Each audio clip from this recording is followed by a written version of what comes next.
बीडच्या शांततेला छेद देणारा एक धक्कादायक व्हिडिओ अचानक सोशल मीडियावर येतो आणि सारे जिल्ह्याचे लक्ष एका निलंबित पोलीस अधिकाऱ्यावर केंद्रित होतं, रणजित कासले। एक मर्डर मिस्ट्री सारखी ही गोष्ट वाटते, पण यात फक्त हत्या नाही तर करोडोंच्या ऑफर्स, बनावट एन्काउंटरचा प्रस्ताव आणि पोलीस खात्याच्या गूढ दुनियेतील अस्वस्थ करणारे रहस्य दडलेलं आहे। नमस्कार, मी सृष्टी आणि तुम्ही पाहताय सत्य पे सत्ता, म्हणजे थोडक्यात पण महत्त्वाचे। बीड जिल्हा सध्या चर्चेचा विषय ठरले आहे ते निलंबित पोलीस निरीक्षक रणजित कासले।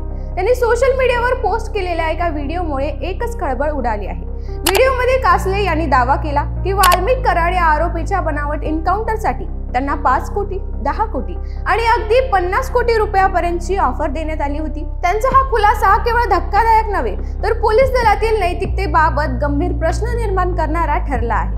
हा व्हिडिओ पोस्ट होताच तो सोशल मीडियावर मोठ्या प्रमाणात व्हायरल झाला। बीडसह राज्यभरातून लोकांनी याबाबत प्रतिक्रिया दिल्या आणि या प्रकरणाची गांभीर्याने दखल घेतली गेली। विशेष म्हणजे हा मुद्दा अशा वेळी समोर आला जेव्हा बीडमधील कायदा सुव्यवस्था आधीच डगमगलेली आहे। काही दिवसांपूर्वी सरपंच संतोष देशमुख यांच्या हत्येनंतर प्रशासन आधीच दबावाखाली आहे आणि आता कासले यांच्या या दाव्याने वातावरण अजूनच तापवलं आहे। रणजित कासले यांचं नाव यापूर्वीही वादग्रस्त प्रकरणामध्ये समोर आलं आहे। ते बीडच्या सायबर सेलमध्ये पोलीस निरीक्षक म्हणून कार्यरत होते, मात्र काही काळापूर्वी त्यांच्यावर निलंबनाची कारवाई करण्यात आली। त्यानंतर त्यांनी सोशल मीडियावर एकामागोमाग एक अनेक दावे करत स्वतःभोवती एक वेगळं वलय निर्माण केलं। त्यांचे काही जुने व्हिडिओ आणि फोटोजही समोर आले होते ज्यामध्ये ते बंदूक दाखवत धमकी देत असल्याचं दिसत होतं। गुजरातमधील एका प्रकरणातही त्यांचं नाव चर्चेत आलं होतं। तिथे एका व्यक्तीकडून 1 कोटी रुपयांची खंडणी मागितल्याचा आरोप कासले यांच्यावर आहे। खंडणी घेतानाच त्यांचा एक व्हिडिओ देखील समोर आला होता। या प्रकरणानंतरच त्यांच्यावर शिस्तभंगाची कारवाई झाली, मात्र त्यानंतरही कासले यांनी आपली बाजू मांडणं सुरू ठेवलं आणि समाज माध्यमांद्वारे सतत चर्चेत राहण्याचा प्रयत्न केला।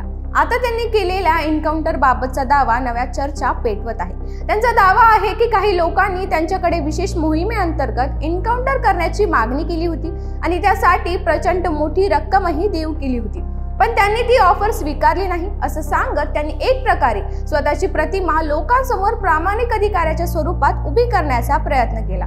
या प्रकरणामुळे केवळ बीडच नाही तर राज्यभरातील पोलीस यंत्रणांमध्येही एक प्रकारची अस्वस्थता निर्माण झाली आहे।